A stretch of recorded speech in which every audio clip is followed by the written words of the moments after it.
Hello అండి, అందరికీ welcome back to our channel. మీరు కాళ్ళ కూర ఎలా తయారు చేస్తారనేది కామెంట్ సెక్షన్లో కామెంట్ చేయండి. నేనైతే ఇలా చేసుకుంటాను.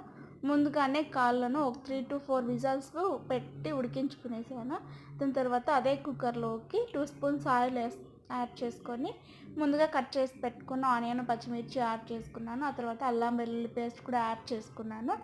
ఇప్పుడు ఇందులోకి నేనైతే ముందుగా మిక్సీ పట్టుకున్న ఎండు కొబ్బరి, టమాటో, ఆనియన్, గసగసాలు, చెక్క, లవంగాలు ఇవన్నీ వేసుకొని పేస్ట్ రెడీ చేసుకున్నాను. ఆ పేస్ట్ కూడా అందులోకి యాడ్ చేసి ఫ్రై చేసుకున్నాను. అది కొంచెం ఫ్రై అయిన తర్వాత మనం ముందుగానే ఉడకబెట్టుకున్న కాళ్ళను అయితే యాడ్ చేసుకొని ఉప్పు, కారం, ధనియాల పొడి ఇవన్నీ యాడ్ చేసుకొని 4 విజిల్స్ అయితే పెట్టుకున్నాను. ఫైనల్లీ మన కాళ్ళ కూర అయితే ఇలా రెడీ అయింది. దీనికి కాంబినేషన్గా నేనైతే ఇడ్లీ చేశానండి. వీడియో నచ్చితే లైక్ చేయండి, షేర్ చేయండి, సబ్స్క్రైబ్ చేయండి. Bye bye.